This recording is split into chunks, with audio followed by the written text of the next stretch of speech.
Darurat HIV di Bandar Lampung, 333 positif terungkap, 227 dari satu kelompok. Fakta mengejutkan 2025. Ini bukan isu kecil, ini bukan gosip, ini data resmi.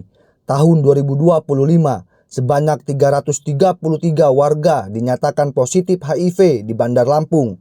Dan yang paling mengejutkan, 227 kasus berasal dari laki-laki yang berhubungan sesama laki-laki. Beberapa ditemukan melalui screening di tempat hiburan karaoke. Apa yang sebenarnya terjadi di ibu kota Provinsi Lampung? Apakah kita sedang menghadapi darurat kesehatan yang tak disadari?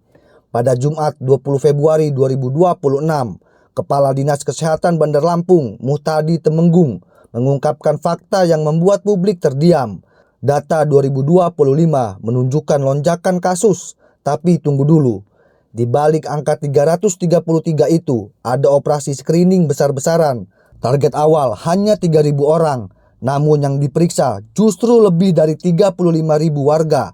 Artinya, capaian tembus 115%. Pertanyaannya, apakah angka tinggi ini karena penyebaran yang masif atau karena deteksi yang akhirnya dibuka terang-terangan? Screening menyasar kelompok rentan, pasien TBC, warga binaan, kelompok beresiko tinggi, dan ibu hamil. Dan fakta yang paling menyita perhatian, sejumlah temuan berasal dari lokasi hiburan karaoke. Ini bukan untuk menyalahkan, ini soal pola penularan yang harus dipahami. Karena HIV tidak memilih tempat, ia menyebar lewat perilaku beresiko. Dan tanpa edukasi yang masif, angka ini bisa terus bertambah. Untuk ratusan warga yang positif, Dinas Kesehatan langsung memberikan terapi ARV gratis. ARV bukan obat penyembuh, ia hanya menekan virus agar tidak berkembang. Artinya, penderita bisa hidup normal, bekerja, beraktivitas. Namun pengobatan harus disiplin, putus obat, virus bisa kembali menguat. Saat ini, 31 puskesmas di Bandar Lampung sudah disiagakan penuh. Fasilitas ada, obat tersedia, tapi apakah kesadaran masyarakat sudah cukup? Bandar Lampung kini menjadi penyumbang kasus HIV tertinggi di Provinsi Lampung. Apakah ini status darurat?